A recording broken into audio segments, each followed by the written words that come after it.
கேவலம், சகலம், சுத்தம், முக்தி என்னும் எல்லா நிலையிலும் திருவருளை நீங்காமல் நின்று பயன்பெறுவதற்கு உரியதாய் இருப்பதே. எங்கே போனாலும் திருவருள் இல்லாமல் நம்ம ஒன்றும் பயனடைய முடியாது. பெருமான் திருவடி அடைகிறதுனால நமக்கு திருவருள் தான் துணை நிற்கணும். முக்தி காலத்தில் அந்த இன்பத்தை அனுபவிக்கிறதுக்குனால திருவருள் தான் நமக்கு உடம்பா இருக்கணும். அதனால் திருவருள் இல்லாமல் ஒன்றும் இல்லைங்க. திருவருள் தான் ரொம்ப நமக்கு முக்கியம். ஆனால் அந்த அருளோடு நின்றக்கூடாது, சிவத்துக்கு போகணும் அப்படிங்கிறது. அடுத்து அணைந்தோர் தன்மை. இப்போ அந்த இன்புற நிலை என்று சொல்லக்கூடிய அந்த நிலை வெளியில அந்த இன்பம் நம்ம விட்டு போகாமல் இருக்கிறதுக்கு முதல்ல என்ன சொன்னார்? அஞ்செழுத்தை சொன்னார். சரி, அது மட்டும் போதுமானா இல்லை, அடியார்களோடு இருக்கணும் அப்படிங்கிறார். அணைந்தோர் தன்மை என்று சொல்லி சீவன் முக்தர்களை சொல்றார். இந்த அணைந்தோர் தன்மை ரொம்ப ரொம்ப முக்கியம். பாசங்களை விட்டு இறைவனை அடைந்தவருடைய இயல்பு. அணைந்தோர்னா என்ன? இறைவனை அடைந்தவர்கள் ரொம்ப முக்கியம். பாசங்களை விட்டு இறைவனை அடைந்தவர்களுடைய இயல்பு சீவன் முக்த நிலை என வழங்க பெறும். ஐந்தெழுத்தோதி சாதனை செய்தவரை அணைந்தோர். அதனால் ஐந்தெழுத்து அருள்நிலை அடுத்து அணைந்தோர் தன்மை வைக்கப்பெற்றது. சித்தத்தை ஒன்ற வைத்தார், சிவமதை நினைய வைத்தார் என்பதை அணைந்தோர் தன்மை.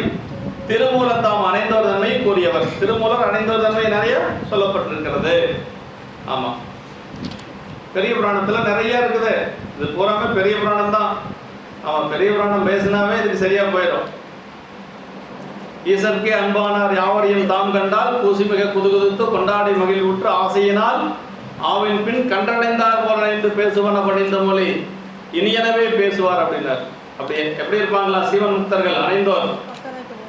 ஈசற்கே அன்பானார் யாவரையும் தாம் கண்டால் கூசிமிக குதுகுதுத்து கொண்டாடி மகிழ்வுற்று ஆசையினால் ஆவின் பின் கண்டடைந்தார் போல. தாய் பசுவுக்கு பின்னாடி போற கன்றுக்குட்டி மாதிரி அப்படி போவாங்களாம். அப்படி குதிச்சுட்டு போவாங்களாம். சாமி பெருமானே அப்படின்னு சொல்லி அவங்களுக்கு பணி செய்யறதுக்கு போவாங்களாம். அப்புறம் அவங்ககிட்ட போய் பணிவா பேசுவாங்களாம், இனிமையா பேசுவாங்க. எப்படி எல்லாம் இருந்திருக்கிறாங்க பாருங்க அடியார். இப்படியெல்லாம் இருக்கக்கூடிய அடியார்கள் தான் அணைந்தோர் என்று சொல்லக்கூடிய சிவன் முக்த அடியார். அவங்களுக்கு எந்த ஒரு குறையும் தெரியாது. இப்போ நம்ம குற்றமுடையவங்களாவே இருந்தாலும் நம்மளை அவங்க கொண்டாடி மகிழ்வாங்களாம். அந்த குற்றமெல்லாம் அவங்க கண்ணுக்கு தெரியாது. பரமே பார்த்திருப்பர் பதார்த்தங்கள் பாரார். சிவஞான சித்தியார் சொல்லுது.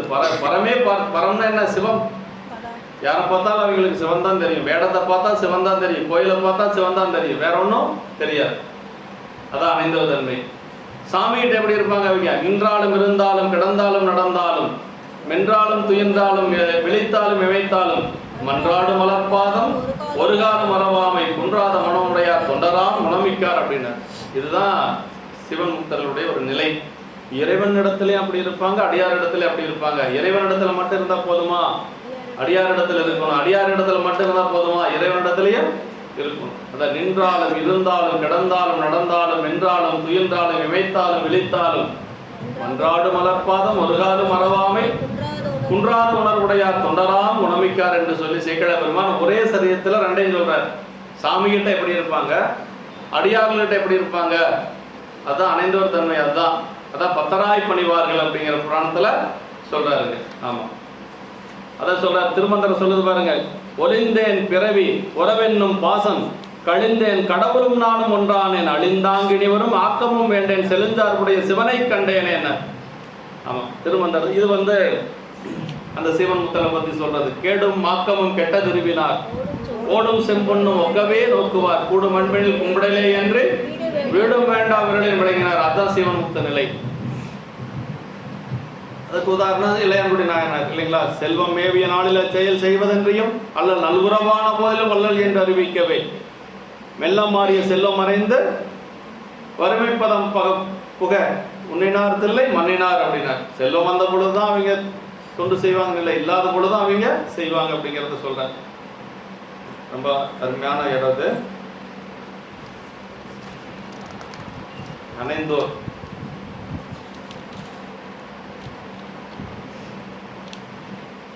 முக்தியில் ஆன்மா சிவத்தை சார்ந்ததுதான் அணைதல் அப்படிங்கிறது. அணைதல்னா என்ன? சார்தல், சிவத்தை சார்தல் அப்படிங்கிறார். அணைந்தோர் என்பது சிவன் முக்தர் பரமுக்தர் என்ற இருவரையும் குறிக்கும்ங்கிறார். இவ்வதிகாரம் பெரும்பாலும் சிவன் முக்தரையே குறித்து நின்றது என்று சொல்லி அணைந்தோர் தன்மை. அணைந்தோர் எனப்படும் சிவன் முக்தர் உடம்புள்ள அளவும் அஞ்செழுத்தால் அகத்தும் புறத்தும் வழிபாடு செய்து வாழ்வராதலின் அஞ்செழுத்து அருள்நிலை என்னும் அதிகாரத்தின் பின் இவ்வதிகாரம். அது எப்படி இருப்பாங்க? அவங்க எந்நேரம் அஞ்செழுத்து சொல்லிட்டு அந்த நினைவுலையே அப்படியே இருப்பாங்க. முத்தி பஞ்சாகிரத்தை சொல்லிகிட்டே இருப்பாங்க. ஆமாம், 5 இடத்துலையும் முத்தி பஞ்சாகிரத்தை சொல்லிகிட்டே இருப்பாங்க. அடுத்து 91வது பாட்டு. இப்போதான் முதல் பாட்டு ஆரம்பிக்கிறோம். ஓம் உணர்வின் உள்ளடங்கிய உள்ளத்துள் இன்பொடுங்க தூங்குவர் மற்றேதுண்டு சொல். ஓங்குணர்வின் உள்ளடங்கிய உள்ளத்துள் இன்பொடுங்க. ஓங்குணர்வுனா சிவஞானம். அப்படி சிவஞானத்தில் திளைத்திருக்கும். மேற்பட்டு ஓங்கி விளங்குகின்ற சிவஞானத்தின் உள்ளாக அடங்கி, எதில் அடங்கி இருப்பாங்க அவங்க? சிவஞானத்தில் அடங்கி அவ்வாறு நிற்பதால் தோன்றும் பேரின்பத்தை அறிவினுள்ளே அடங்குமாறு செய்து, அந்த பேரின்பத்தை அறிவுக்குள் அடங்குமாறு செய்து, அவ்வின்பத்தை தவிர வேறு ஒன்றும் அறியாதவருக்கு வேறு நிகழ்வு ஏதேனும் உண்டா சொல்வாயாக. அவங்களுக்கு வேற ஏதாச்சும் உண்டா? ஒன்றும் கிடையாது. அவங்களுக்கு வேற ஒன்றும் வேண்டியதில்லை. அந்த அந்த உணர்வுலையே அப்படியே அடங்கி இருப்பாங்க அப்படின்னு சொல்லி சொல்றாங்க. முதல்லைங்க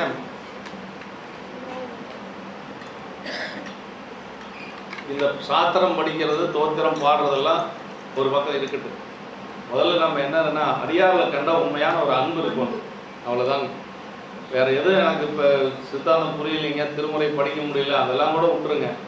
இதெல்லாம் எதுக்கு படிக்கிறதுனா, திருமுறை படிக்கிறது, சைவ சித்தாந்தம் படிக்கிறதெல்லாம் இறைவன் மேலேயும் அடியார்கள் மேலேயும் அன்பு வர்றதுக்கு தான். இதெல்லாம் படிச்சுட்டு தன்முனைப்பு வந்துன்னு வச்சுக்கோங்களேன், படிக்கிறத விட படிக்காது இருக்கிறதே மேலு. படித்தவன் பாட்டை கெடுப்பான்னு ஒரு உலகில் பழமொழி சொல்லுவாங்க. நமக்கு குற்றார யான் வேண்டேன் ஊர் வேண்டேன் பேர் வேண்டேன், கற்றார யான் வேண்டேன் கற்பனமும் இணையமையும். குற்றால தமந்துரையும் கூத்தா உன் குறைகளற்கே கற்றாவின் மனம் போல கசிந்துருக வேண்டுவனேன்னார். படிக்கிறதுனால மட்டும் ஞானம் வந்ததுன்னு சொல்ல முடியாது. ஒன்றுமே படிக்க மாட்டாங்க, அவங்களுக்கு அடியாரில் கண்டா அவங்களுக்கு அன்பு இருக்கும் இல்லைங்களா? ஒன்றுமே படிக்க மாட்டாங்க, அவங்களுக்கு பெருமான் மேலே அன்பு இருக்கும். அவங்க தான் உயர்ந்த நிலையை அடைந்தவர்கள் அப்படின்னு தெரிஞ்சுக்கணும். இதெல்லாம் எதுக்கு நாம் படிக்கிறோம்? பெருமைக்கா? எனக்கு 10 பதிகம் மனப்பாடம் அப்படின்னு மாறுதப்பிக்கிறதுக்கா? 10 பதிகம் மனப்பாடம் பண்ணி என்ன பிரயோஜனம்? அடியாரில் கண்டு ஓரமாக ஒதுங்கி உட்கார்ந்தா என்ன இருக்கும்? எல்லாரும் இருக்கிற மாதிரி இருக்கணுமா? நவக்கிரக மாதிரி ஆளுக்கு ஒரு பக்கம் இருக்கிறதா? நவக்கிரக மாதிரி இருக்கிறதுக்கு பேர் அடியார் திருக்கூடம் கிடையாதுங்க. அப்படி இல்லை. நம்மள சொல்கிறேன், நான் ஒருக்காக சொல்கிறேன், தெரிஞ்சுக்கணுங்கிறதுக்காக. எப்படி இருக்கக்கூடாதுங்கிறத தெரிஞ்சால் தான் நம்ம எப்படி இருக்கணுங்கிறத கடைபிடிக்க முடியும். அப்படியெல்லாம் இருக்கக்கூடாது. அவங்களுக்கு நம்மளுக்கு என்ன, வேடத்தோடு இருக்கிறாங்க, நம்ம வணங்கணும், அன்பு செய்யணும். அந்த அன்பு நான் சொல்கிறதுனால இயற்கையாக வரணும். இயற்கையாக வரணும், யாரும் எதிர்பார்த்து வர்றதில்லை. அப்படி வந்தால் நம்ம கொஞ்சம் பக்குவம் கொஞ்சம் வந்துருச்சுன்னு அர்த்தங்க. பல்லூழி காலம் பயின்றால் நல்லறிவு சற்றே நல்ல தாய்மானவர் சொல்கிறார். பல்லூழி காலம், ஒரு வருஷம் சித்தாந்தம் படித்தா வந்துடுமா? முயற்சி செய்கிறோம் நம்ம, அவ்வளோதான். இது என்னன்னா, நம்ம இந்த பயிற்சி எதுக்குன்னா முயற்சி செய்யறோம். பல்லூழி காலம் பயின்றால் நல்லறிவு சற்றே நகும் அப்படின்னு. பெரியவங்க எல்லாம் நிறைய பேர் தோற்று போகிறதுக்கு காரணம் அதான், வேற ஒன்று தன்முனைப்பு தான். ஓங்குணர்வு உள்ளடங்கி அப்படின்னு சொல்லி சொல்றேன். மேலோங்கி விளங்கு சிவஞானம் உள்ளடங்கி, சிவஞானத்தின் உள்ளே உயிர் அடங்கி. சிவஞானம் ஓங்கி இருக்கணும், சிவஞானத்துக்குள்ள உயிர் அடங்கி நிற்கணும் அப்படின்னு சொல்லி சொல்றாரு. பேரின்பமான பிரம்ம கிளத்தியோடு ஓரின்பன் துள்ளான் என்று உந்தி வர உன்னையே ஆண்டான் என்று உந்தி பெறன்னார். நம் செயலற்று இந்த நாம் அற்றவின் நாதன் தன் செயல்தானே என்று உந்தி வர தன்னையே தந்தான் என்று உந்தி வர. நம் செயலற்று இந்த நாம் அற்றவின், நாம் அற்றவின் அப்படின்னு இருப்பார். அதாவது நாதன் தன் செயல்தானே என்று உந்தி வர தன்னையே தந்தான் என்று உந்தி வர அப்படின்னார். பேரின்ப மகிழ்ச்சி மூழ்கியதற்கு அதனை தவிர வேறு நிகழ்வு உண்டோ சொல், வேறு ஒன்றும் இல்லை என்று பொருள் அப்படின்னாரு. ஆமா, ஓம் உணர்வு அகத்தடைக்கு உள்ளத்தில் இன்பொடுங்கி ஒடுங்க நேரே தூங்குவர் தூங்கி ஏக தொன்மையின் துகளில் அவர் என்று சொல்லி சிவபிரகாசம் சொல்லுது. தாய்மலர் சொல்றாரு பாருங்க, தூங்காமல் தூங்கி சுகப்பெருமான் நின்னிறைவில் நீங்காமல் நிற்கும் நிலைபெறவும் காண்பேனே என்று சொல்லி அப்படியே அமைதியா இருந்து பெருமான் திருவடி மனசுக்குள்ள உணரக்கூடிய நிலை, அதான் தூங்காமல் தூங்கி அப்படின்னு சொன்னார். கண்ணை மூடி உட்கார்ந்து இருப்பாங்க, ஆனால் அவங்களுக்கு வேற வெளியில் இருக்கக்கூடிய எதுவும் அவங்களுக்கு தெரியாது. உள்ளுக்குள்ள சாமியோட அவங்க இருப்பாங்க, இறைவன் திருவடியோட அவங்க இருப்பாங்க. இந்த தூங்காமல் தூங்கி, தூங்காமல் சிவத்தை மறவாமேன்னு அர்த்தம். தூங்கல் பாசங்களை மறைத்தல் அர்த்தம். பாசங்களை மறைத்து சிவத்தை நினைந்து கொண்டு இருக்கக்கூடியதான் அந்த தூங்காமல் தூங்கி அப்படின்னு சொல்லி சொல்றது. திருநீரெல்லாம் அழிஞ்சு போச்சு.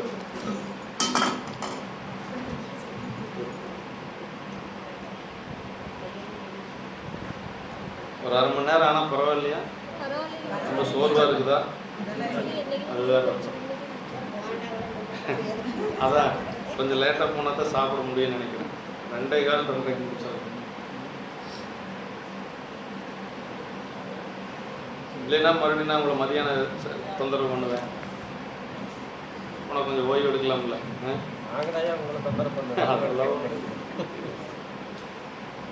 கடமைன்னு ஒன்று வந்தாச்சுன்னா உடல் செழிப்பெல்லாம் பார்க்கக்கூடாது.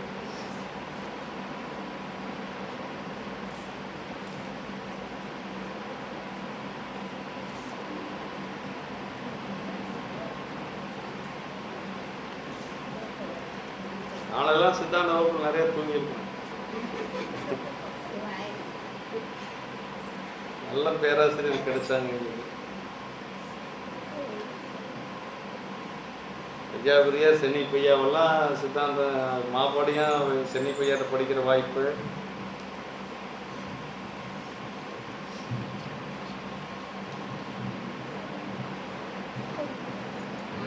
ஐயா சொல்லிட்டே இருப்பார். ஐயா பிரியார் வந்திருக்கிறீங்க. ஆமாம், ஐயாவுடைய வகுப்பு அது தனி சுகம். எல்லாம் வயசானே தான் இருப்பாங்க. முடி நரைச்சாதான் சித்தாந்தம் படிக்கணுங்கிற ஒரு இது அந்த காலத்தில் அப்படி. இப்போல்லாம் சின்ன பசங்கள்லாம் படிக்கிறாங்க. பரவாயில்ல, எல்லாம் உட்காந்துருப்பாங்க. அப்போல்லாம் வந்து முடி நரைச்சாதான் சித்தாந்தம் படிக்கணுங்கிற ஒரு விதிமுறை இருந்த மாதிரி ஆகி போச்சு. நலந்தீங்களும் முன்னை மறந்தறியன்னார் இல்லையா நாவுக்கரசு பெருமான். நலந்தீங்களும் முன்னை மறந்தறிய சலம் பூவிடுதுவ மறந்தறிய தமிழோடு இசைப்பாடல் மறந்தறிய நலந்தீங்களும் முன்னை மறந்தறிய. இப்போ என்ன வந்தாலும் சாமியை நம்ம மறக்கவே கூடாது. அதுதான் உயர்ந்த நிலை. தீங்குரு மாயை சேரா வகை வினை தெரிவிதத்தால் நீங்கிட நீங்கா மூல நிற இருளிறைய நேயத்து ஓங்குணர்வகத்து ஒடுங்கி உளத்துள் இன்பொடுங்க நேரே தூங்குவர் தூங்கு ஏக தொன்மையில் துகளிலோர் என்று சொல்லி ஓங்குணர்வில் உள்ளடங்கினர் பசுஞானம் சிவஞானமாய் நிற்றல் உள்ளத்துள் இன்பொடுங்க சீவன் முக்த நிலை அடைந்த ஆன்மாவினுள் சிவானந்தம் ஒடுங்குதல் தூங்குவர் ஒடுங்கினோம் என்று போதும் ஒளிந்து வகாரத்துள் யகாரம் அடங்க அதனுள் சிகாரம் ஒடுங்க அந்நிலையை உணராது சுத்தமாய் இருப்பர் மற்ற ஏது உண்டு சொல் ஆண்டு இன்பத்துயில் என்று வேறு பேச்சு யாதுள்ளது என்று சொல்லி சொல்றாரு. 92வது பாட்டு. ஐந்தொழிலும் காரணர்களாம் தொழிலும் போக நுகர் வெந்தொழிலும் மேவார் மிக இறைவனை போல படைத்த முதலை 5 தொழில்களை செய்தலையும் இறைவன் ஆணை பெற்று படைத்த முதலில் ஒவ்வொரு தொழிலை செய்வோர் செய்தலையும் வினையின் பயனை விருப்பு வெறுப்பு கடவுள் அனுபவிக்கின்ற கொடிய செயலையும் அணைந்தோர் எவ்விதத்திலும் விரும்பார். பாருங்க, சரி, அந்த நிலை வந்தாச்சு அப்படின்னாலும் கூட பெருமான மாதிரி 5 தொழில் செய்யறதுக்கெல்லாம் அவங்க விரும்ப மாட்டாங்க. இன்னொன்று என்ன, வினை பயனை விருப்பங்களோட அனுபவிக்க மாட்டாங்க. விருப்பமும் இருக்காது, அதுல வெறுப்பும் இருக்காது. இன்பம் வந்தாலும் சரி, துன்பம் வந்தாலும் சரி, எது வந்தாலும் சரி, அப்படியே சிரிச்சுட்டே இருக்க வேண்டியதுதான். ஆமாம், அவங்க பாட்டுக்கு ஏகாந்தமாக இருந்து கொண்டே இருப்பாங்க. அது இன்பம் வந்தாலும் சரி, துன்பம் வந்தாலும் சரி. ஆமாம், பையனாக இருந்தாலும் சரி, பிள்ளையாக இருந்தாலும் சரி, மனைவியாக இருந்தாலும் சரி, மக்களாக இருந்தாலும் யாராக இருந்தாலும் சரி, என்னமோ நடந்துட்டு போது நம்மளுக்கு என்ன, பாட்டுக்கு நாம் போயிட்டு வந்துட்டு அப்படியே இருக்கணும். சும்மா இரு சொல்லற அப்படிங்கிற மாதிரி இருக்கணும். அதுதான் வந்து அவங்களுடைய நிலைப்பாடுங்க. எந்த ஒரு கொடிய செயலையும் அணைந்தோர் எவ்விதத்திலும் விரும்பார் என்று சொல்லி சொல்றாரு. படைப்போர் கடை படைக்கும் பலையோன் படைத்தவை காப்போர் காக்கும் கடவுள் காப்பவை என்று சொல்லி காப்போன் காப்பவை கருதா கருத்துடை கடவுள் என்று சொல்லி 5 தொழில் செய்யக்கூடிய நிலையை அவர்கள் விரும்ப மாட்டார்கள் என்று சொல்லி காரண கடவுள் இறைவன் ஆணையின் வெள்ளம் படைத்தல் முதல் ஒவ்வொரு தொழிலை செய்வோர் படைப்பன் அயன் அழிப்பன் பங்கையக்கன் மாயன் துடைப்பன் உருத்திரன் சொல்லில் திடப்பெறவை என்றும் துரோபிப்பர் ஈசர் சதாசிவரும் அன்றே கிரகராம் என்று சொல்லி 5வரும் இறைவன் ஆணையின் வண்ணம் அந்த தத்தம் தொழிலை செய்வர் அணைந்தோர் இவற்றை செய்ய விரும்பார். ஆமாம், அணைந்தோர் வந்து இதெல்லாம் செய்ய விரும்ப மாட்டாங்க. அவங்களுக்கு என்ன, இறைவனுடைய திருவருள் இன்பத்தை அனுபவிப்பது, அதோடு சரி. பெருமானுக்கு அடிமையா இருப்பது, இறைவன் திருவருள் இன்பத்தை அனுபவித்துக் கொண்டிருப்பது, அடியாரோடு இருப்பது, அதைத்தான் விரும்புவாங்க. இந்த சித்தெல்லாம் செய்யறதுக்கு அவங்க விரும்ப மாட்டாங்க. சித்து விளையாட்டு செய்வதற்கோ அல்லது 5 தொழில் செய்வதற்கோ அற்புதங்கள் செய்து உலகத்தாரை மயக்குவதற்கோ அவங்க ஒருபோதும் விரும்ப. ஆற்றல் இருக்கு, ஆனால் அதை வெளிப்படுத்த மாட்டாங்க. ஆற்றல் இருக்கும், ஆனால் வெளிப்படுத்த மாட்டாங்க. என்ன வேணாலும் அவங்களால செய்ய முடியும், ஆனால் அவங்க அதில் செய்து காட்டி கொண்டு மற்றவரை போல தன்னை விளம்பரப்படுத்தி கொண்டெல்லாம் இருக்க மாட்டாங்க. நான் அதை செய்கிறேன் இதை செய்கிறேன் அப்படின்னு சொன்னாங்கன்னா அவங்க ஒன்றும் இல்லைன்னு அர்த்தம். எனக்கு ஒன்றும் தெரியாது, எல்லாம் சாமி தான் அப்படின்னு யார் அடங்கி இருக்கிறாங்களோ அவங்ககிட்டத்தான் திருவருள் இருக்கும். நான் அதை செய்கிறேன் இதை செய்கிறேன் என்னால் முடியாத ஒன்றும் இல்லை அப்படின்னு சொல்லி எல்லாம் சொல்லிட்டு இருக்கிறீங்க. கொஞ்ச நாளைக்கு தான் இருப்பாங்க. அதற்கு பிறகு பார்த்தா எங்கேயோ காணாது போயிடுவாங்க. நிறைய பேர் நம்ம பார்த்துட்டோம் இல்லையா, பெரிய பெரிய சாமியார்கள்லாம் அப்படிலாம் இருக்கு. கும்பர்பிரான் உற்பத்தி ஆதிகளுக்கு உரியன், உயர்தானும் சிவானும் ஒன்றனுக்கே உரியது. உற்பத்தி ஆதிகளுக்கெல்லாம் யார் உரியவன்? பெருமான் ஒருத்தன் தான். உயிர் என்ன பண்ண? சிவானுபவத்தை அனுபவிக்கிறது மட்டும்தான் உரியது. ஆன்மா என்று சொல்லுகிற உலகத்தவர் வியப்ப பல அற்புதங்களை செய்து காட்டுதலும் அஞ்ஞானத்தின் விளைவே. நம்ம எந்த ஒரு அற்புதத்தையும் செய்து காட்ட முயற்சிக்க கூடாது. நமக்கு வேலை என்ன? இறைவனுக்கு அடிமையா இருந்து அவன் இன்பத்தை அனுபவித்துக் கொண்டிருப்பது. அற்புதங்கள் எல்லாம் செய்யக்கூடாது. நான் அதை செஞ்சேன் இதை செஞ்சேன் அப்படியெல்லாம் நாம சொல்லக்கூடாது. இறைவன் தான் எல்லாத்துக்கும் காரணம். ஆமா, நன்றை செய்வாய் பிழை செய்வாய் நானோ எதற்கு நாயகமே, அவ்வளவுதான். உலகத்தோர் வியப்பட பல அற்புதங்களை செய்து காட்டுதலும் அஞ்ஞானத்தின் விளைவே. அஞ்ஞானத்தால் வினை பயன்கள் தோன்றும் போது விருப்பு வெறுப்பு கொண்டு செய்தல் கொடிய செயலாகும். அதனால் வெந்தொழில் எனப்பட்டது. மேலார் மிக மிக மேலோர் மாற்றி பொருளை மிக மிகவும் குறிப்பால் என்று சொல்லி கொல்லேன் புரந்தரன்மால் அயன் வாழ்வு குடிகளிலும் அல்லேன்னார் மணிவாசக பெருமான். இந்த வாழ்க்கையில எனக்கு ஒன்றும் வேண்டாம் அப்படின்னாரு. என்ன வேணும்னாரு? பெருமான் திருவடி ஒன்றுதான் வேணும்னார். ஆமா, சிவசாம்பாத அதாவது சொல்றார். வீரபாகுதேவர் பெருமான் கேட்கின்ற பொழுது கோலம் நீடிய நிதி வீரபாகுதேவர் கந்தபுராண போரெல்லாம் முடிஞ்சு சாமி முருகப்பெருமான் எல்லாத்துக்கும் வரம் கொடுத்துட்டு வர்றார். வீரபாகுதேவர் அழைச்சி நீதாப்பா இந்த போரெல்லாம் முன்னாடி நின்று செஞ்ச, உனக்கு என்ன வரம் வேணாலும் கேளு கொடுக்குறேன் அப்படின்னாரு. அதுக்கு அவர் சொன்னார் சொல்றார், கோலம் நீடிய நிதிபதி வாழ்க்கையும் குறியேன் மேலே இந்திரன் பதவியும் பொருளென மதியேன் மால் அயன் பெரு பதவியும் வெகுலேன் அப்படின்னார். சாலன் என்பதற்கு அன்பு ஒன்றையே தமியனேன் வேண்டுவேன் அப்படின்னு சொல்லி சொன்னார். இந்த நிதிபதி வாழ்க்கை குபேரனை போல ஒரு வாழ்க்கையில் எனக்கு ஒன்றும் வேண்டாம். திருமால் பிரம்மன் படைத்தல் காத்தல் அதெல்லாம் ஒன்றும் வேண்டாம். என்ன வேணும்? எனக்கு உன்னிடத்தில் அன்பு மட்டும்தான் வேணும் அப்படின்றார். வீரபாகுதேவர் கேட்ட வரம் அது ஒன்று தான். சாலன் என்பதற்கு அன்பையே வேண்டுவன் தமியனேன் அப்படின்றார். அப்போ என்ன வர வேணும் அப்படின்னா பெருமானிடத்தில் அன்பு தான் வேணும். காரைக்கிழமையர் கேட்ட மாதிரி இரவாத என்பன்பு வேண்டி பின் வேண்டுகின்றார் பிறவாமை வேண்டும். புழுவாய் பிறக்கணும் புண்ணியா உன்னடி என் மனத்தை வலுவாதிருக்க வரம் தர வேண்டும். அவ்வளோதான் வரம். வேற ஒன்றும் நம்ம வரம் கேட்கணுங்கிற அவசியம் இல்லை. நமக்கு என்ன வேணுங்கிறது அவனுக்கு தெரியும். தேவையான போது அவன் கொடுப்பான். அவன் நமக்கு தகுதி வர ஒன்று வருகின்ற பொழுது அவரு கொடுப்பார்.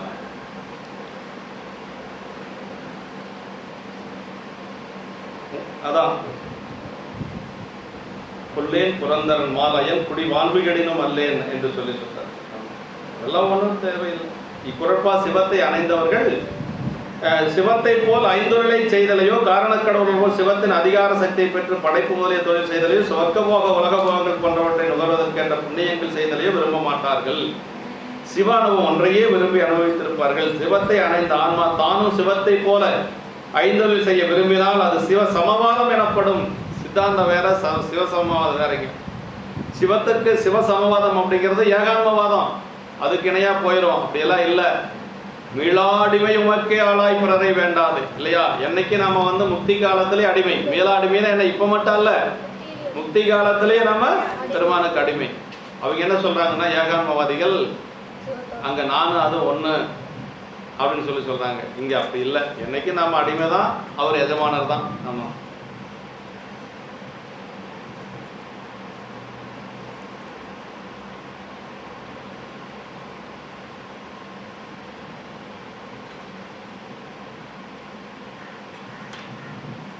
அவங்களே பேசிட்டு இருக்கிறாங்க இல்லையா? பூமியில் போய் பிறவாமையால் நாள் நாம் போக்குகின்றோம், அவமே இந்த பூமி சிவனையம் கொள்கின்றவார் என்று நோக்கி. அவங்க தேவர்களே பேசிட்டு இருக்கிறாங்க. நம்ம இங்க இப்படி உட்கார்ந்துட்டு இருக்கிறோம். பூமியில போய் ஒரு சிவனடியார பிறந்திருந்தா சிவபூஜை பண்ணி நேரம் திருவடிக்கு போயிருக்கலாம். நம்ம இப்படி கிடக்கிறோமே என்று சொல்லி அவங்களே வேதனைப்பட்டு இருந்திருக்கிறாங்க. அப்போ அதை கூட உயர்ந்த போகம் என்னன்னா பெருமான் திருவடி. பெருமான் திருவடிக்கு அங்கிருந்து அப்படியே போக முடியுமானா போக முடியாது. இந்த மனுடத்தில் பிறந்துதான் போக முடியும்.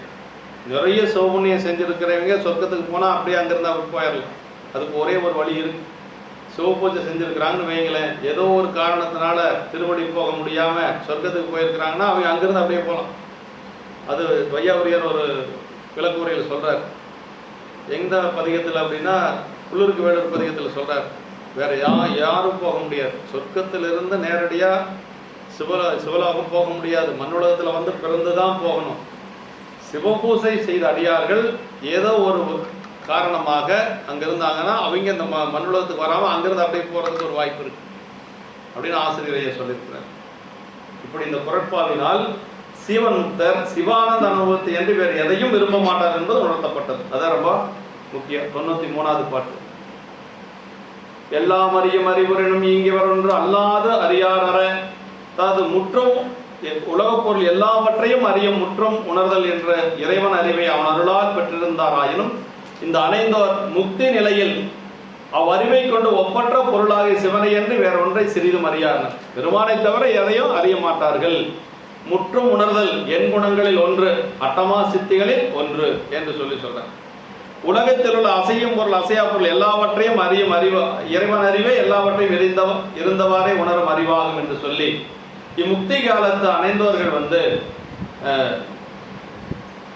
அதாவது இவர் அணைந்தோர் ஒன்றவன் தானே என்று சொல்லி பெருமானை மட்டுமே அறிந்து கொண்டிருப்பார். சிவனை என்று வேற ஒன்றையும் அறிய மாட்டார்கள் என்று சொல்றார். பொற்கொழு கொண்டு வருகைக்கு உழுவது என் அக்கொழினை அறிந்து உந்திவர அறிந்தறியா வண்ணம் உந்திவர என்று சொல்லி சொன்னார். அணைந்தோர் பொற்கொழு கொண்டு வகுக்க உளமாட்டார், அணைந்தோர் இறையின்பத்தை தவிர பிறவற்றை மதியார் என்று சொல்லி சொன்னார். இறையின்பத்தை தவிர ஒன்றும் அவங்களுக்கு தேவையில்லை. ஆமா, ஏகநாயகனை அன்றி மற்றொன்றும் உண்டு என உணர்களே ஞானே என்னார் திருவிசைப்பாளர். பரமே பார்த்திருப்பர் பதார்த்தங்கள் பாரார் அப்படின்னார். இயற்பை நாயனார் பணத்தில் அதே மாதிரி தானே. இயற்பை நாயனாருக்கு வந்த அடியார் திருவேடத்தோடு இருக்கிறார், பூணூல் அணிந்திருக்கிறார், உத்தராட்சம் போட்டிருக்கிறார், உடம்புல பெண்களோடு சேர்ந்த அடையாளங்கள் எல்லாம் இருக்கு, மஞ்சள் பூச்சு நகைக்குறிகள் இதெல்லாம் இருக்கு. ஆனா அவர் கண்ணுக்கு அதெல்லாம் தெரியல. அவர் கண்ணுக்கு தெரிஞ்சதெல்லாம் திருவேடம் தான் தெரிஞ்சது. அதான் பரமை பார்த்திருப்பர் பதார்த்தங்கள் பாரு. நம்ம கண்ணுக்கு முதல்ல எது மோசமா இருக்கு அது மட்டும்தான் தெரியும். இவன் மோசமான ஆளு, இவன் உள்ள விட்டுறாத அப்படிம்போம். ஆனா அவங்க கண்ணுக்கு அதெல்லாம் தெரியாது. பெரியவங்க எப்பொழுதும் பெரியவங்களாவே தான் இருப்பாங்க. ஆமா, பரஞானத்தால் பரத்தை தரிசித்தோர் பரமே பார்த்திருப்பர் பதார்த்தங்கள் பாரார் என்னும் சீவன் முக்தர் சிவமே கண்டிருப்பார் அப்படின்னு சொல்லி சித்தியார் சொல்லுது.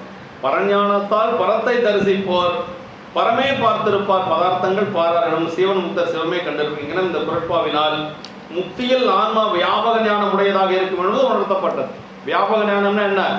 எல்லாத்தையும் அறிந்து கொள்ளக்கூடியது. முக்தி நிலையில் இருக்கிறவங்களுக்கு ஒரு நல்ல முக்தி நிலையில் இருக்கிறாங்கன்னா அடுத்து என்ன நடக்க போகுதுன்னு தெரியும். நம்ம போனோம்னா அவங்க கரெக்டாக சரியாக சொல்லுவாங்க, அது நடக்கும். ஆனால் அந்த நிலையில் அவங்க இருக்கணும், அதுதான் ரொம்ப முக்கியம். அவங்களுக்கு எல்லாம் தெரியும். வியாபக ஞானம் அப்படின்னு பேர் அது. இங்கிருந்து கொண்டு சிதம்பரத்தில் என்ன நடக்குதுன்னு அவங்களுக்கு சொல்ல தெரியும். இங்கிருந்து கொண்டு கைலாயத்தில் என்ன நடக்குதுன்னு சொல்ல தெரியும். அதுதான் முக்காலும் உணர்ந்தவர்கள் அப்படின்னு சொல்லி பொருளுங்க. ஆமாம், வியாபகம் சிவ வியாபகத்தில் அடங்கிய வியாபகம். அப்படியே இருந்தாலும் கூட அந்த வியாபகம் எப்படிப்பட்டது? சிவபெருமானுடைய வியாபகத்தில் அடங்கிய வியாபகம் அப்படின்னு சொல்லி சொல்றாங்க. அது ரொம்ப முக்கியம். 94வது புலனடக்கி தம் முதற்கண் புக்குருவார் போதார் தல நடக்கும் ஆமை தக. ஆமா, அதாவது புலனடக்கம் அப்படிங்கிறது ரொம்ப முக்கியங்க. அடியார்களுக்கு என்ன வேணும்? புலனடக்கம் வேணும். தரையில் உலாவும் ஆமையை போல ஐம்புலன்களில் செல்கின்ற மனத்தை அடக்கி தம் அறிவிற்கு முதலாக உள்ள இறைவன் வியாபகத்தில் அடங்கி நிற்போர் அணைந்தோர் ஆவர். அந்நிலையில் நின்றும் புறத்தே செல்வர். தரையில் உலாவும் ஆமை தன் முன்னால் யாரேனும் எதிர்ப்படின் உறுப்புகளை உள்ள. இப்போ ஆமை ஒன்று போயிட்டு இருக்குன்னு வச்சுங்களேன், யாராச்சும் ஏதாச்சும் பார்த்ததுன்னா எல்லாத்தையும் உள்ளுக்குள்ள அடக்கிக்கும். கை கால் எல்லாத்தையும் உள்ள அடக்கிக்கும். 5 அடக்கல் அப்படிங்கிறது ஆமைக்கு உதாரணம் சொல்லுவாங்க. அப்படி அந்நிலையில் ரெண்டுக்கும் ஒரு வித்தியாசம் இருக்குது. ஆமைக்கும் 5 அடக்கிய பெரியவர்களுக்கும் வித்தியாசம் இருக்கு. புலன்களை அடக்கிய பெரியவங்களுக்கு மீண்டும் புலன்கள் வராது, வெளியில வராது, அடங்குன மாதிரியே இருக்கும். அவங்க சிவத்தில் ஒடுங்கியிருப்பாங்க. ஆனா இந்த ஆமைக்கு என்ன ஆகும்? அடக்கும், அப்புறம் ஒருத்தரும் இல்லைன்னா மீண்டும் வெளியில வந்துடும். அதனாலதான் சொல்றது ஓமை என்று சொல்லுவது ஓரளவுக்கு தான் நம்ம எடுத்துக்கணும். அதைவே முழுவதும் எடுத்துக்கூடாது. ஆமைக்கு 5 அடக்கம் இருக்கு. அந்த 5 அடக்கம் உள்ளுக்குள்ள அந்த ஓட்டுக்குள்ள தலை கை கால், 2 கை 2 கால் தலை, 4 கால் இல்லையா, 4 கால் தலை எல்லாம் 5 அடக்கம். ஆனா யாரும் இல்லைன்னா மீண்டும் 5 வெளியில வந்துடும். நமக்கு அப்படி அல்ல, பக்குவமுடைய அவர்களுக்கு அப்படி அல்ல. அடங்குனது அடங்குன மாதிரியே இருக்கு. ஆமா,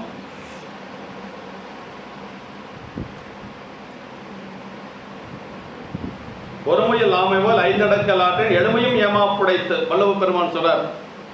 5 உறுப்பினை இடர் பூதாமல் அடக்குமாறு போல இவனும் 5 பொருளையும் பாவம் பூதாமல் அடக்க வேண்டும் என்பவர் ஆமை போல் என்று சொல்லி சொல்றார். பெருமை சிறுமை அறிந்த எம்பிரான் எபிரான் போல் அருமை எளிமை அறிந்தறிவாரார் என்று சொல்லி, ஒருமையில் ஆமை போல் உள்ளைந்தடக்கி இருமையும் கேட்டிருந்தார் குறையற்ற என்று சொல்லி சொன்னார்கள். ஆமையார் உருப்பைந்தும் என்று சொல்லி வைராகிய சதகத்தில் சொல்லுது.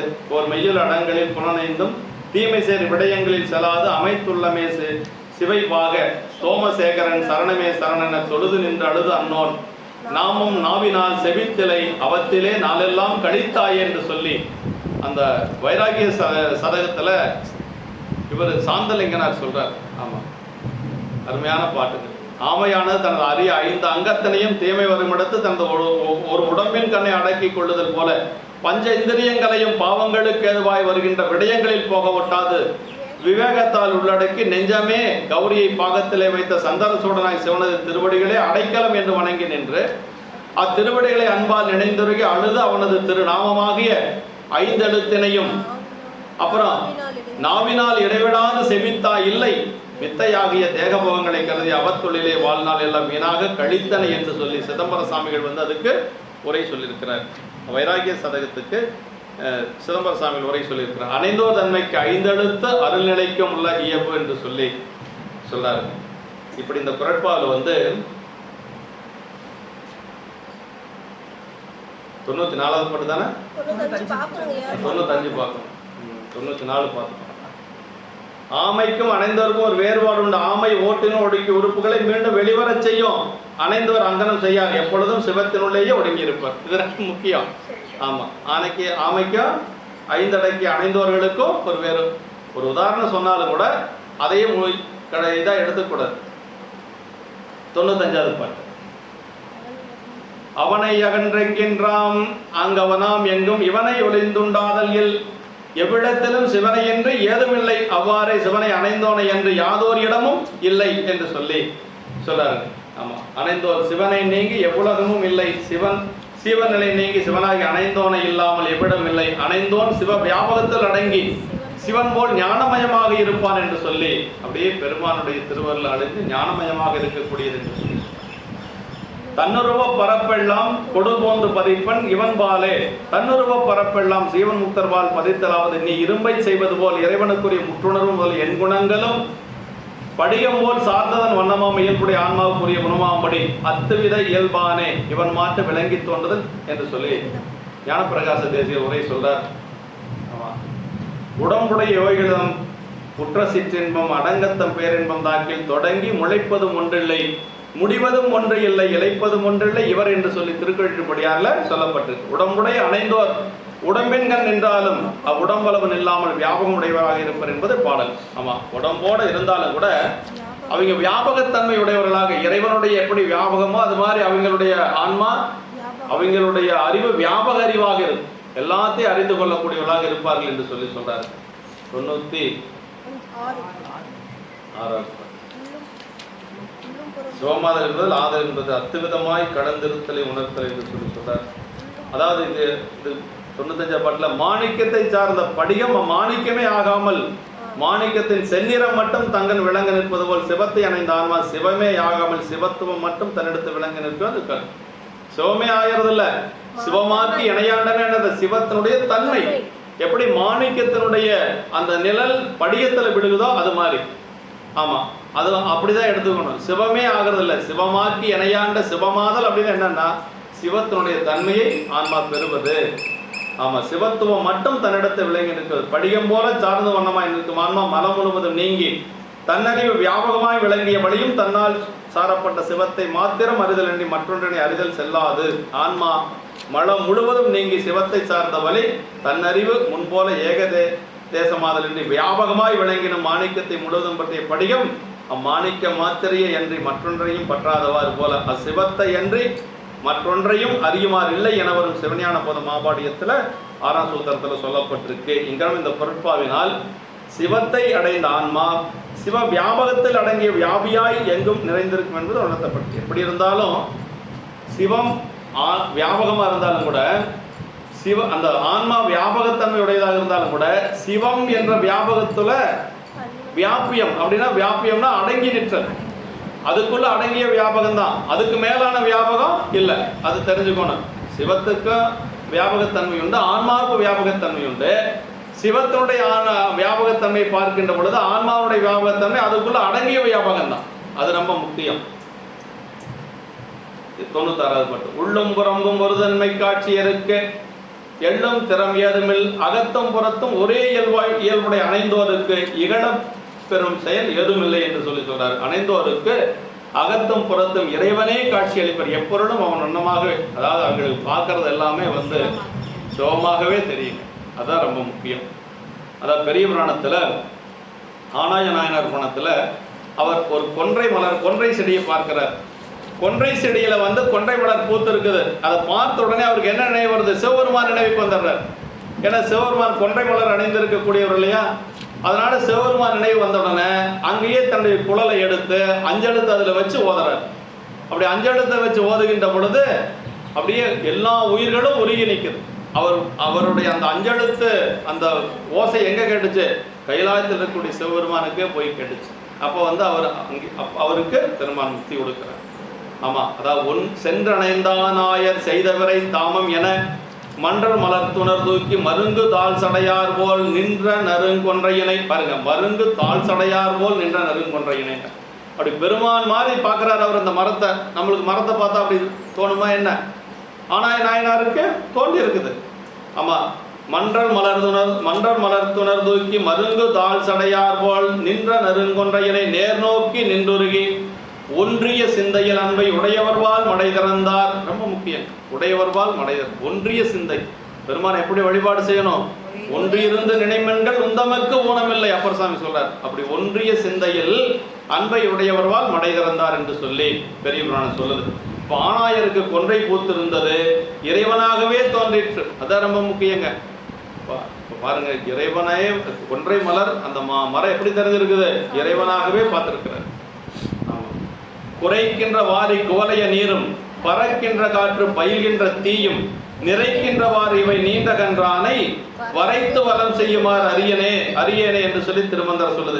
நீர் காற்று தீயாக எல்லாம் இறைவனாகவே திருமூலருக்கு தோன்றுகிறது. அணைந்தோருக்கு எல்லாம் மெய்ப்பொருளாகவே தோன்றும்.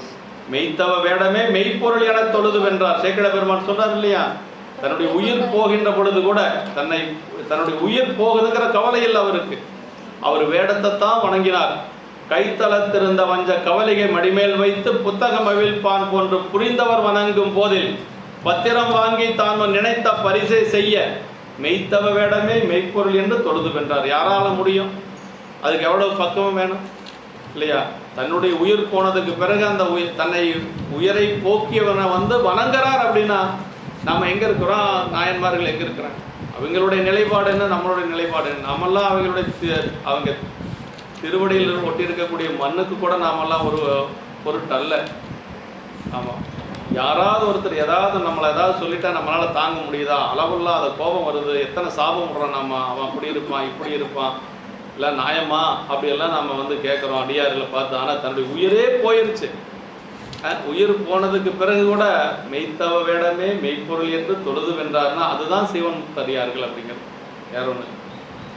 அவ்வளவு துன்பம் யாராச்சும் நம்மளுக்கு செஞ்சிட போறாங்க. நம்மளை யாராச்சும் கத்தி அடிச்சு குத்திடுவாங்களே என்ன? ஏதோ 4 வார்த்தை பேசுவோம், பேசிட்டு போறாங்க. பெண்ணை கெட்டு போனது யாருமே பேசாத அளவுக்கு நாம பெரிய புனிதராங்க. எப்படி எத்தனையோ நாமளும் தவறு செய்திருப்போம் இல்லைங்களா? என்ன பெரிய நாம பெரிய அப்படி புனிதராக உட்கார்ந்துருக்கிறோம். பேசினா பேசிட்டு போறாங்க. அதனால என்ன, அப்படி ஒரு நினைப்பு வரணும். யாருக்கு வர்றதில்லை. உள்ளும் புறம்பும் நினைப்பறின்று நின்னுள்ளே நினைப்புள்ளே மொல்லாம் அவதென்று உந்தி பெற என்று சொல்லி ஒருதன்மை காட்சி காட்டுகின்றது என்று சொல்றார். தன்னை பற்றி இழந்து பேசுகின்ற பொழுது யார் ஒருத்தருக்கு கோபம் வராமல் இருக்குதோ அவங்க தான் உயர்ந்தவர். அதில் ஒன்றும் மாற்று கருத்து இல்லை. புகழ்ந்து பேசினாலும் இன்பம் வரக்கூடாது, இகழ்ந்து பேசினாலும் துன்பம் வரக்கூடாது. ஆமாம்.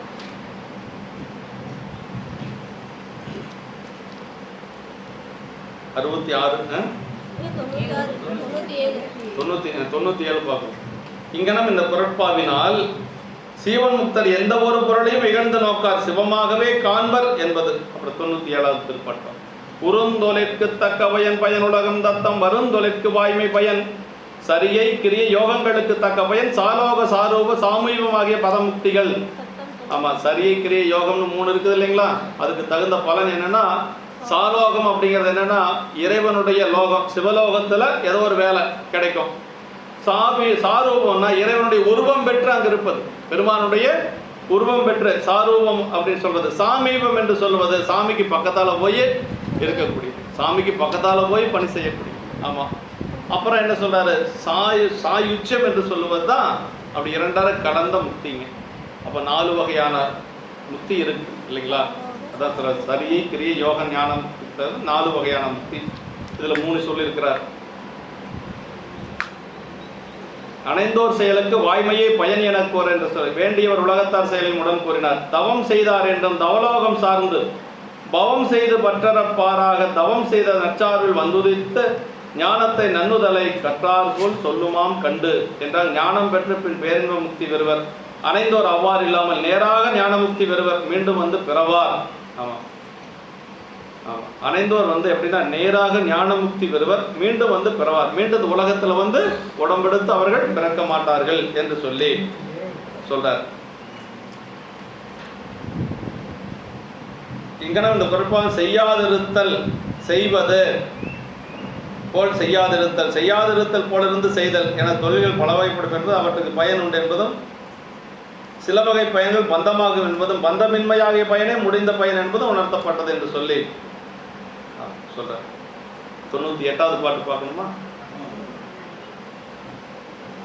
ஏன்ற வினையுடலோடு ஏகும் இடையேறும் வினை தோன்றில் அருளே சுடும். அதாவது வினையெல்லாம் எப்படி போகும் அப்படிங்கிறது சொல்றாரு. ஏன்ற வினை உடலோடு ஏகும் இடையேறும் வினை தோன்றில் அருளே சுடும். எடுத்த இப்பிறப்பில் நுகர்வதற்காக பலவினை சஞ்சீத கன்மத்திலிருந்து முகந்து கொண்டு வந்த நுகர்வினை பிராரத்த கன்மம் இவ்வுடல் நீங்கும் காலம் வரை நுகர்ந்து உடனே அழியும்னார். அப்புறம் சொல்றாரு, அவ்வினையை நுகரும் போது இடையே தோன்றி வளர்வதாகிய புதிய வினை தோன்றினால் திருவருளே சுட்டளிக்கும் அப்படின்னு. ரொம்ப முக்கியங்க. 3 வினை இருக்குது இல்லைங்களா? சஞ்சீதம் என்று சொல்லுவது பழைய வினை, பல பிறப்புகளில் சேர்த்து வைத்த வினை சஞ்சிதம் இல்லையா? அந்த சஞ்சிதம் என்று சொல்லக்கூடிய அதிலிருந்து கொஞ்சம் எடுத்துக்கொண்டு வருவது, இந்த உடம்பு எடுத்துக்கொண்டு வருவது பிராரத்த வினை. இந்த பிராரத்த வினை எது வரைக்கும் இருக்கும்? இந்த உடம்பு இருக்கிற வரைக்கும் இருக்கும். உடம்பு இருக்க வரைக்கும் பிராரத்தம் இருக்கு, பிராரத்த வினை இருக்கிற வரைக்கும் உடம்பு இருக்கு. ரெண்டுக்கும் நெருங்கிய தொடர்பு உண்டு. ஆமா, வினை போகமே தேகம் கண்டாய் வினை நீங்கிடில் உடம்பு நில்லாது. யாரு? பட்டணத்தார் சொல்றார். அப்ப சரி, எதிர்வினை என்று சொல்லக்கூடிய ஆகாமை அப்படின்னா திருவருளே அதை சுட்டெரிச்சிருக்கிறார். திருவருள் எப்ப சுடுன்னா, அவனே தானே ஆகிய அன்னறி ஏகனாகி இறைவனை நிற்க மலமாயுதனோடு வல்வினை என்று. அவனே தானே ஆகிய அன்னறி எல்லாம் திருவருள் தான் நடந்தது, வேற ஒன்றும் இல்லை அப்படின்னு செய்கின்ற பொழுது எதிர்வினை என்று சொல்லக்கூடிய ஆகாமியவன இல்லை. சிவமுன்னிய செயலாவே செய்கின்ற பொழுது ஆகாமி என்று சொல்லக்கூடிய இல்லை. இதான் 3 வினை. எப்படி? அதாவது இன்னொன்று என்னன்னா, இதுல சஞ்சித வினை என்ன இருக்குது இல்லைங்களா? சஞ்சித வினை எப்ப நீங்கணும் அப்படின்னா, நமக்கு குருநாதருடைய உபதேசம் செய்கின்ற பொழுது சஞ்சிதம் நீங்கிருங்க. உடம்பெடுத்த வினை இந்த உடம்பு இருக்கிற வரைக்கும் இருக்கும், அனுபவத்தின் மூலமாக கணியக்கூடியது. ஆகாமியம் என்று சொல்லக்கூடிய எதிர்வினை திருவருள் சுட்டரிக்கும். திருவருள் எப்ப சுட்டரிக்கும்னா, தன்முனைப்பு நீங்கிய காலத்துல திருவருள் சுட்டரிக்கும் அப்படின்னு சொல்லி சொல்றாங்க. ஆகாமியத்தோட திருவருள் பல பிறவைகளில் செய்த வினைகள் நுகர்ந்தன போக எஞ்சிருப்பை சஞ்சிதம். அனுபவிச்சது போக மீதி டெபாசிட் அப்படியே இருக்குது. நமக்கு எடுத்து செலவு பண்ண காசு போச்சு, செலவு பண்ணாத பணமெல்லாம் அப்படியே டெபாசிட்ல இருக்கிற மாதிரி அனுபவிக்காத வினையெல்லாம் நமக்கு இருந்துகிட்டே இருக்கும். சீக்கிரமாக அனுபவிச்சிடணும். நன்மை தீமை எல்லாத்தையும் அனுபவிச்சா தான். சும்மா நம்ம பாட்டுக்கு பேசாமல் தூங்கிட்டே இருந்தோன்னு வைங்களேன், வினையே நீங்காது. ஏதாவது ஒன்று செஞ்சுட்டு இருக்கணும், நல்லதோ கெட்டதோ ஏதாவது ஒன்று செஞ்சுட்டு இருக்கணும். அதனால் துன்பம் வரும், இன்பம் வரும். அந்த இன்பத்தையும் துன்பத்தையும் அனுபவித்து கொண்டே இருக்கணும். அப்போ தான் சீக்கிரமாக வினை நீங்கும். அப்போ தான் கணக்கு காலியாகும். இல்லைன்னா இருந்துகிட்டே இருக்கும்.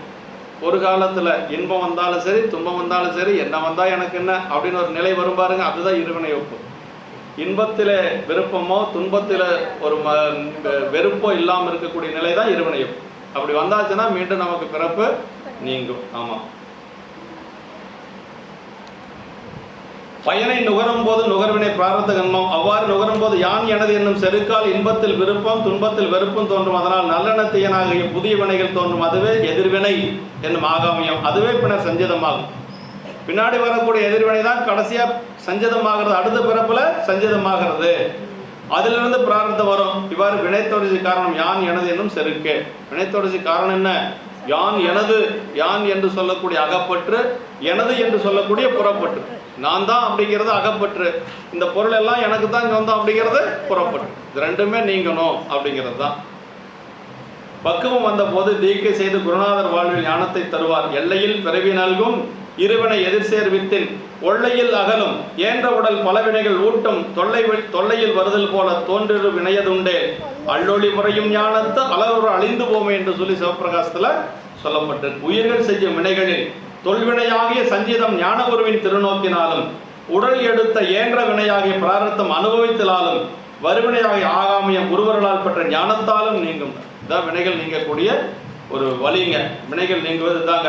அதாவது தொல்வினையாகிய சஞ்சீதம் ஞான குருவின் திருநோக்கத்தால் தீட்சை வாங்குகின்ற பொழுது குருநாதர் அப்படி பார்த்தா நீங்கும். உடல் எடுத்த பிராரத்தம் அனுபவிக்கிறது மூலமாக நீங்கும். ஆகாமியம் குருவர்களால் பெற்ற ஞானத்தினால் நீங்கும் என்று சொல்லி சொல்றாருங்க. வினைகள் நீங்குவது கண்ணப்ப நாயனருக்கு எல்லாம் ஒரே நேரத்தில் நீங்கி போச்சு. முன்பு திருக்காலத்து முதல்வனார் அருள்நோக்கால் இன்புருவே தகத்து இரும்பு பொன்னானால் போல் யாக்கை தன் பரிசு வினையரண்டு சாறுவல 3 மர அன்பு விளம்பாய் திரிவார் அவர்கருத்தின் அளவினரோன்னார். இந்த ஆணவம் கண்மம் மாயையில இந்த வினையில இருக்கக்கூடிய இந்த மூணு வினையே அதுபோக மூலகன்மம் என்று சொல்லக்கூடிய எல்லாத்துக்கும் காரணமா இருக்கக்கூடிய மூலகன்மமும் நீங்கிருச்சு அவருக்கு. ஆமா, கண்ணப்ப நாயனருக்கு அப்படி நீங்கணும் காட்டியிருந்தா அன்பு விளம்பாய் திரிவார் அப்படின்னார். அன்பே அப்படி ஒரு உருவமாக திகழ்ந்தார் என்று சொல்லி சொல்றார். அப்படி வினைகள் நீங்குவது பற்றி சொல்றாருங்க. தான் போயிட்டே இருக்குது. உடம்பு மாயை. அந்த உடம்பினால் ஆன்மா செய்வது கண்மம். கண்ம பயனை அனுபவித்ததற்காகவே உடம்பு கொடுக்கப்படுகிறது. வினை பயனை அனுபவித்து முடிக்கும் வரை உடம்பு இருக்கும். வினை அனுபவித்து தீர்ந்தால் உடம்பு நீங்கும். உடம்பு எப்ப நீங்க தெரியுங்களா? வினையெல்லாம் அனுபவிச்சாச்சுன்னா அந்த உடம்பு இருக்காது. உடம்பு இருக்கிற வரைக்கும் வினை இருக்கும், வினை இருக்கிற வரைக்கும் உடம்பு இருக்கும். ரெண்டுக்கும் நெருங்கிய தொடர்பு உண்டு. ஆமா, வினை நம்ம உயிரோடு இருக்கிறோம் அப்படின்னு வச்சுங்க, இந்த உடம்போடு இருக்கிறோம்னா நிறைய வினை இருக்குதுன்னு அர்த்தம்.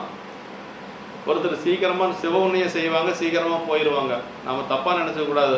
அவங்களுடைய வினை நீங்கிருச்சுன்னு அர்த்தம், வேற ஒன்றும் இல்லை. ரொம்ப கவனமா இருக்கணும். அப்படி செஞ்சா இப்படி செஞ்சா போயிட்டான்னு நம்ம சொல்லக்கூடாது. அவங்களுடைய வினை நீங்கிருச்சு, அவங்க போயிட்டாங்க. நல்வினை செஞ்சு நீங்கிருந்தா பெருமான் திருவடிக்கு போவாங்க. தீவினை செய்து நீங்கிருந்தா இதை விட மோசமான பிறப்புக்கு போவாங்க. இது ரெண்டு தான். அவங்க எங்கே செய்த புண்ணியத்தை பொறுத்து தான் அந்த ஆன்மா எங்கே போகுது அப்படிங்கிறது இருக்கு. ஆமாம், உடம்புக்கும் வினைக்கு ரொம்ப தொடர்பு உண்டு, சம்பந்தம் உண்டு. ஆமாம், வினை தீரும் வரை உடம்பு இருக்கும், உடம்புக்கும் வினைக்கும் உள்ள சம்பந்தம். வினையை அனுபவிப்பதற்கு வினை செய்தல் வேண்டும். வினை அனுபவித்துக்கிறதே முதல்ல நல்ல வினை வேணுங்க. வினை செய்யாமல் வினை அனுபவித்தல் இயலாது. அனுபவித்தினால் பிராரத்தம் கழியும். அனுபவிப்பதற்காக செய்வனையெல்லாம் ஆகாமியம் ஏறும், அது சஞ்சிதமாக சேரும். இது எப்போ நீங்கும்? பெருமான் திருவருளால் நாம் பெற்ற ஞானத்தின் மூலமாகத்தான் நீங்குங்க. ஆமாம், அருளே சுடுதலாவது திருவருளே அவ்விதை முளைக்காதபடி அழித்து விடும் என்பது. விதையை வெயிலில் உலர்த்தி பக்குவப்படுத்தி வைத்திருந்தால் பிற்காலத்தில் முளையை தோற்றுவிக்கும் தகுதி உடையதாக இருக்கும்.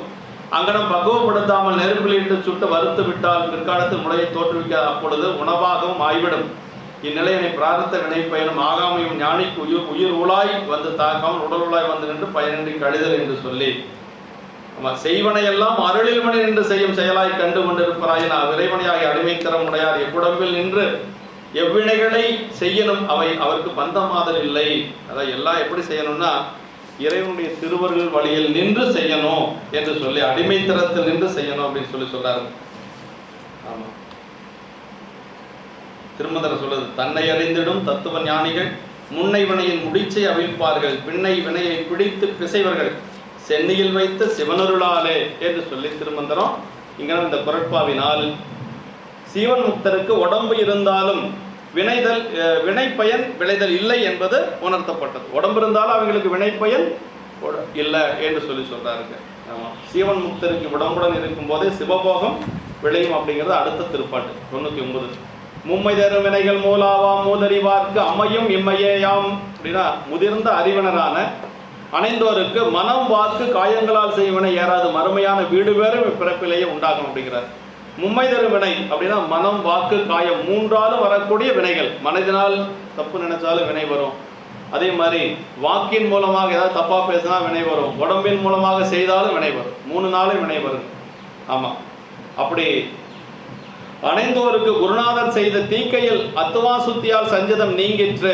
வினை ஈட்டும் மனம் வாக்கு காயமாகி பசுகரணங்கள் என்ற நிலை நீங்கி பதிகரணங்கள் ஆயினவற்றால் வருவன பயந்தார் அப்படின்னு சொல்லி சொல்றாருங்க.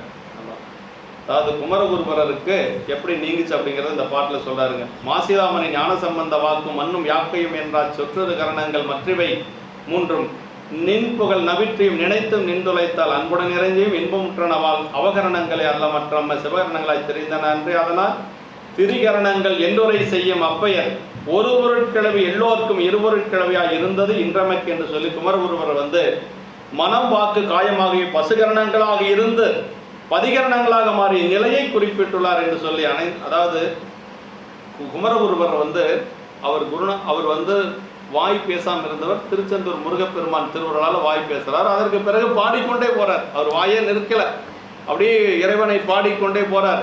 அப்படி செல்லுகின்ற பொழுது தருமபுரம் போறார். தருமபுரம் செல்லுகின்ற பொழுது மாசிலாமணி தேசிக சம்பந்த மாசிலாமணி ஞான சம்பந்த பெருமான் அங்கே ஆதீனமாக இருக்கிறார். 3வது குருமா சன்னிதானம்.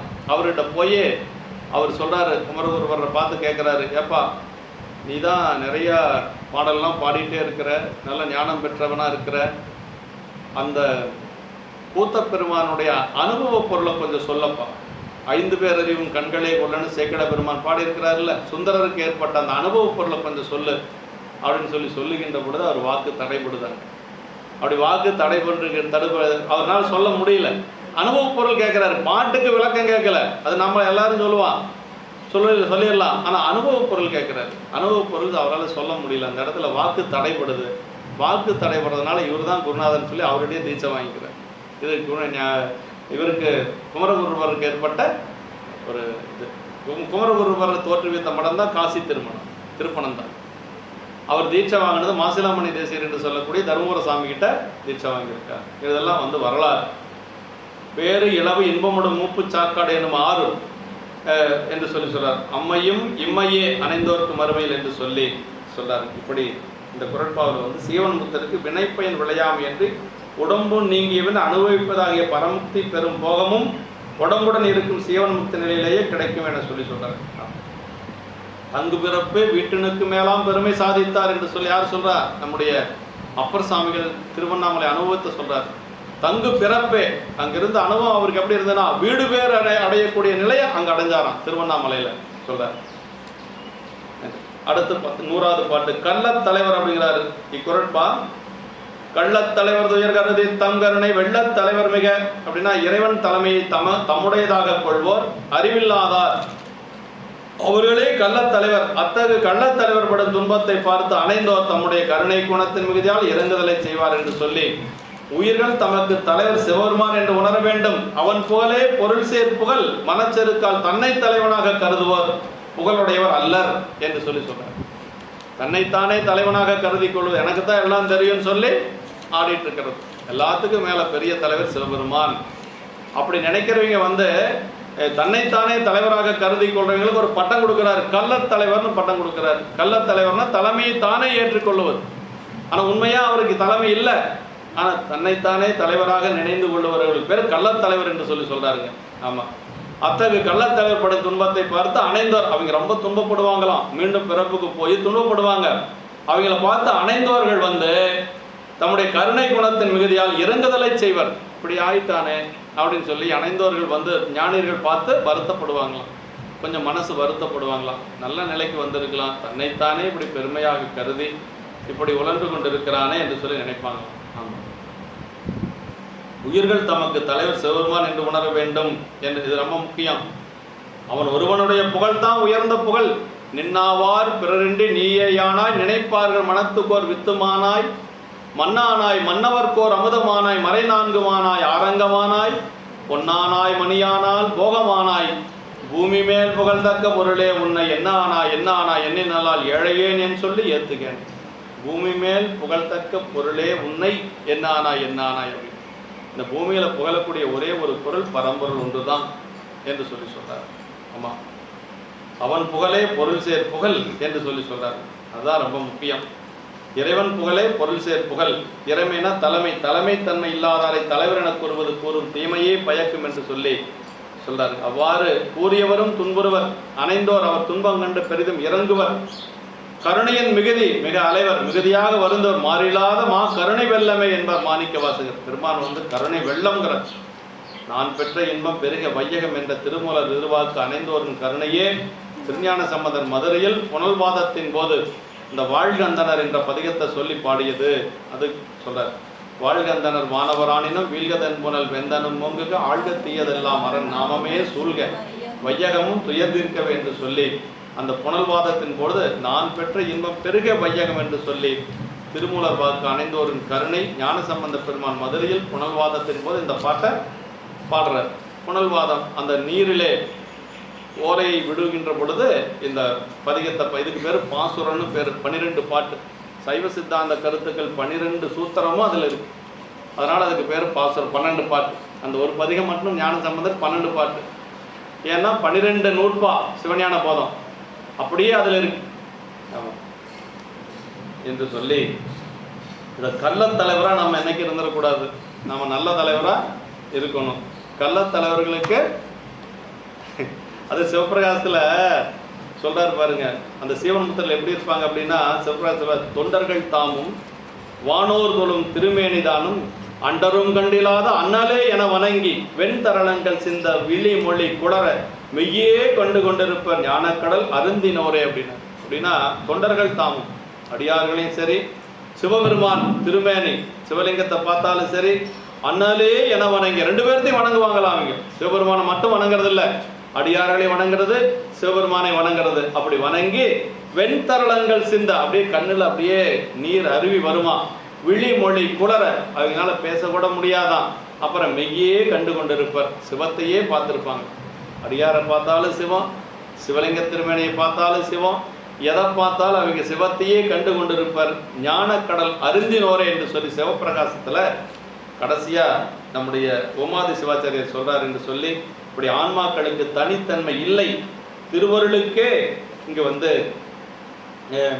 அத்தலைமை உண்டு எனும் திருவருளால் தத்துவ சுத்தி அடைந்த ஆன்ம தரிசனம் பெற்ற ஆன்மாக்கள் தம்மைத்தாமே தலைவர் எனவும் திருவருளும் தமக்கு கருவி எனவும் கருதி கொண்டு செருக்கி தெரியும் இந்த ஆன்மாக்கள் சிவத்துக்குரிய தலைமையை தமக்குரியதாக திருடி கொண்டவைகள். அவ்வகையால் உலக மக்களை நோக்கி நானே கடவுள், என்னால் எல்லாம் செய்தல் கூடும் என கூறி இப்படி நிறைய பேர் இருக்கிறாங்க, நான் பார்த்துக்கிறேன், எனக்கு மேலே ஒன்றும் இல்லை, இப்படியெல்லாம் சொல்கிறாங்க. அவங்களுக்கு பேர் என்ன தெரியுமா? கள்ளத்தலைவர் அப்படின்னு யார் சொல்கிறா? உமாதி சிவாச்சாரியர் சொல்கிறார், எனக்கு ஒன்றும் தெரியாதப்பா, எல்லாம் சாமி தான் அப்படின்னு இருக்கிறவங்க தான் அடங்கி நிற்கக்கூடியவர்கள். அவங்க தான் உண்மையான ஞானியர்கள். ஆமாம், எல்லாம் நான் பார்த்துக்கிறேன், எனக்கு தெரியாத ஒன்றும் இல்லை, வா வா அப்படின்னு சொல்லி கூப்பிடுவாங்க. அதுதான் கள்ளத்தலைவர்கள் அப்படி சொல்லி. இந்நூல்கள் நமக்கு பிறவியிலேயே சீவன் முக்தி எய்துவிக்கும் வலிமையுடையன. இப்பிறவையில் இவற்றை பயிலாது விட்டால் இனி எப்பிறவி வாய்க்குமோ அதில் பயிலும் வாய்ப்பு கிட்டுமோ கிட்டாதோ என்னும் ஏக்கம் நம் உள்ளத்தில் தோன்றுதல் வேண்டும். இதுவே நூல்களை அருளிய ஞானாசிரியர்களுக்கு நாம் செய்யும் வழிபாடு. என்னன்னா, இந்த பிறப்புல நமக்கு இந்த வாய்ப்பு கிடைச்சிருக்குது, வேற ஒன்று எந்த பிறப்புல கிடைக்கும், கிடைக்காதே போயிருந்தா என்ன செய்யறது அப்படின்னு சொல்லி நமக்கு அந்த ஒரு ஏக்கம் இருக்கணும். அதுதான் ரொம்ப முக்கியம். ஆமாம், அதில் பயிலும் வாய்ப்பு கிட்டுமோ கிட்டாதோ என்னும் ஏக்கம் நம் உள்ளத்தில் தோன்றுவது. இதுவே நூல்களை அருளிய ஞானாசிரியர்களுக்கு நாம் செய்யும் வழிபாடு. ஐயாவுரையர் எழுதியிருக்கிறார், இப்பிறப்பே சீவன் முக்தி எய்துவித்து மேல் பிறக்கும் அப்பிறப்பும் இங்கே அறுத்தருளி ஒப்பரவை உண்மையருள் கொற்றங்குடிவால் உமாபதிதன் வன்மை அருக்கு உண்டோ கைமாறு என்று ஒரு துதிப்பாடல் இருக்குதுங்க. இதுக்கு யாருக்கு நாம் நன்றி சொல்லணும்? கொற்றவன்குடி உமாபதி சிவாச்சாரியர் திருப்படியை நம்ம மனசால வணங்கி அவருக்கு நன்றி சொல்லி, இத்தனை 10 பதிகங்களில் நமக்கு 10 நிலைகளில் 10 அதிகரணத்தில் ஒரு ஆன்மா எப்படியெல்லாம் அந்த இன்பத்தை அனுபவிக்கணும், அந்த இன்பம் நீங்காது இருக்கிறதுக்கு என்ன செய்யணும் அப்படிங்கிறதெல்லாம் சொல்லியிருக்கிறார். இறைவனுடைய தன்மையை சொல்லி, ஆன்மாக்களுடைய தன்மையை சொல்லி, அப்புறம் மலங்களுடைய தன்மையை சொல்லி, திருவருளை சொல்லி, திருவருளே குருநாதராக வருவதை சொல்லி, குருநாதர் உபதேசம் செய்ததுக்கு பிறகு அறிந்த ஒரு நிலையை சொல்லி, உயிர் விளக்கமான நிலையை சொல்லி, அந்த இன்பத்தை அடைந்ததை சொல்லி, அந்த இன்புற நிலையில இன்பம் அப்படி போகாமல் இருக்கிறதுக்கு என்ன செய்யறது என்று சொல்லி, அந்த புலன் எப்படிப்பட்ட இன்பம், ஐம்புலனில் அடங்கா இன்பம் என்று சொல்லக்கூடிய திருவருள் இன்பம், அது போகாமல் இருக்கிறதுக்கு என்ன செய்யணும்? 5 எழுத்தை சொல்லிட்டு இருக்கணும். அதே மாதிரி அணைந்தவர்களோடு இருக்கணும். இங்கடம் இந்த பொருட்பாவினால் சீவன் முத்தர்கள் சிவம் ஆன்மாக்களிடத்து கருணையுடையதாய் இருத்தல் போலவே தாமும் கருணையுடையவர்களாய் உலக மக்கள் உய்தி பெறுவதற்குரிய வழியை காட்டி நிற்பார்கள் என்று உணர்த்தப்பட்டது என்று சொல்லி, இந்த வகையில் நம்ம இந்த அளவு சிந்திச்சு நூலாசிரியர்களுக்கு எல்லாத்துக்கும் நம்முடைய பெருமானுடைய திருவர் கருணைகளால் அவங்க திருவடிகளை வணங்கி, நம்முடைய சென்னை பையா அவர்கள் அவர் தான் திருவொற்பயனுக்கு உரை செய்து நமக்கு இந்த சைவ பாட வகுப்பை துவக்கி நமக்கெல்லாம் அந்த ஒரு வாய்ப்பை கொடுத்துருக்கிறார். அதே மாதிரி பேராசிரியர் வையாபுரியார் அவர்கள் சென்னி பையாவுக்கும் ஆசிரியர். அவர் நாங்கள்லாம் ஒரு தியாகராஜ் ஐயா நாங்கள்லாம் 2000 அவருடைய மாணவர்களாக இருந்து பாடம் கேட்குற ஒரு வாய்ப்பு எங்களுக்கு கிடைத்தது திருவருளால். 2000 2003 வரைக்கும் அங்கே செங்குந்தர் பள்ளியில் தியாகராஜ் ஐயா நாங்கள்லாம் போய் வாய்ப்பு கிடைச்சது என்று சொல்லி எங்களுடைய பேராசிரியர் ஐயாவுடைய வையாபுரியாருடைய திருவடி தாமர்களையும் மனமொழிமைகளை வணங்கி அமைகின்றோம். என்றும் இன்பம் பெருகும் எழுதினால் ஒன்று காதலில் உள்ளமும் ஓங்கிட மன்றுளார் அடியார் அவர் வான்புகள் நின்றதெங்கும் நிலை உலகலாம் வான்முகில் வளாது பெய்க மலிவலம் சுரக்க மன்னன் போன்முறை அரசு செய்க குறைவிலாது உயிர்கள் வாழ்க நான்மறை அறங்கள் உங்க நற்றவம் வெள்ளி மல்க மேன்மைகள் சைவநீதி விளங்குக உலகமெல்லாம் மேன்மைகள் சைவநீதி விளங்குக உலகமெல்லாம் மேன்மைகள் சைவநீதி விளங்குக உலகமெல்லாம். திருச்சி.